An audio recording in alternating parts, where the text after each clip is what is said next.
Hi, I'm wearing one of my favorite t-shirts today for our meal planning video, Body by Bacon. I'm not sure if people are going to see it and wonder about the keto diet or see it and think that's another reason not to eat bacon. This week when we're menu planning, I have a couple of new things for you and then one repeat of a favorite that my family loves. We're going to start with something really simple because remember, I try to meal plan based on what's on sale, what my family enjoys, and then our schedule for the week. So what I found is a really fast meal for a weeknight, which is what I'm usually looking for, are these smoked sausages. Now this is a brand that I've noticed is fairly new at our Harris Teeter, which is where I generally shop. It's Gilbert's Craft Sausages. It says there's 1 carb per link. And honestly, the ingredients aren't fantastic. Sugar is listed kind of way down in the list of ingredients, but they're very filling. 2 of those is great.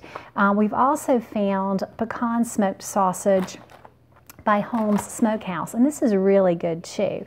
That with some creamed spinach, I think is just perfect. So I'll use a little bit of cream cheese with my creamed spinach, and I'll add some Parmesan cheese, and I'll make sure my son eats plenty of fresh creamed spinach. My kids are having a ball with this, so please forgive them. So that's my first meal. Another meal we're going to have this week is something that they really enjoy, which is taco salad. So for the taco salad, I'll just brown some ground beef, and then I'll use my seasonings with ground cumin and chili powder. Probably add some chilies. It does add carbs, so you don't need to add a lot. And if you don't like them, certainly leave them out. We'll just use lettuce and shredded cheese. I'll do some sour cream and guacamole.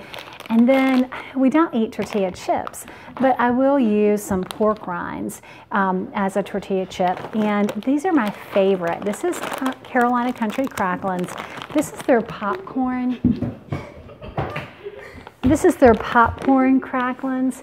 It's really yummy. The texture is just really crunchy, and it's a little crunchier than the softer pork rinds. The dog is calling down the children because my husband is not. But anyway, this is a softer texture. This is a crunchier texture.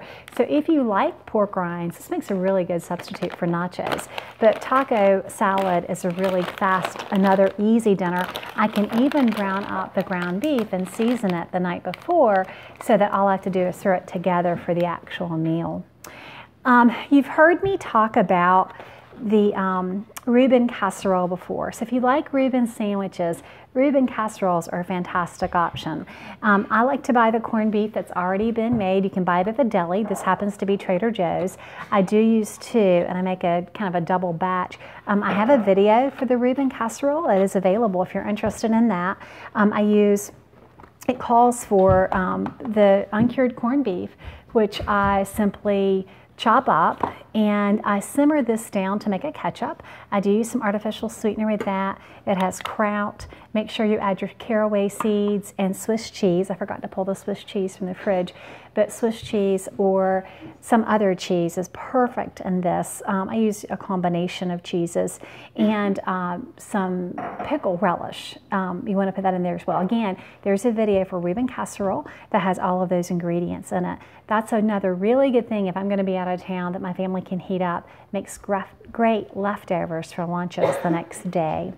Another fairly simple meal, and I shop for my freezer from time to time, are just steaks. And I'm going to have, these are New York strips and ribeyes, kind of a combination from the freezer. This is grass-fed beef that has been in the freezer, so I want to use that. It's not going to have a lot of fat, so I'm going to need to add fat to it. So I've got collard greens. I'm going to fry that up in some bacon grease with some fresh bacon.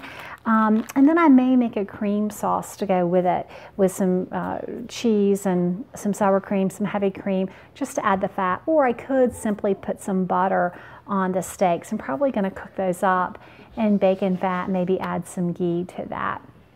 And then the last thing, this is actually something my daughter requested, even though it isn't quite winter time. There's a sausage kale soup that my family really enjoys. It's based on a soup you may have had, a Suppa Toscana from the Olive Garden. And that recipe or that soup has potatoes. Well, of course, potatoes are way too high carb. So I'm going to chop up some zucchini and I'll chop it in kind of cubes like potatoes, and that gives it the texture that potatoes would normally give it. I'm going to use 2 pounds of sausage, so I'll brown that up. So I'll brown up the sausage, add onion, brown all that, add the add the zucchini, some chop up the kale. I'm going to rough chop the kale and add that in with some bone broth and let that simmer. When all of that is nice and tender and it's just about done, I'm going to add to it some heavy cream and some fresh parm. So I'll just grate this in, and it is just a fantastic, rich, hearty soup. Not something you think about in the summertime, but something my family really loves. Also, to add a little more texture, since I don't have the potatoes, this is miracle rice, and it's a great 0-carb option. You rinse it really well, and then you can add it. And again, it'll just kind of thicken the soup, similar to what the potatoes would do. You want this really hearty. And in fact, I'll do a video of making this soup because it is such a staple in my family. That's my menu for the week. Hope you enjoy.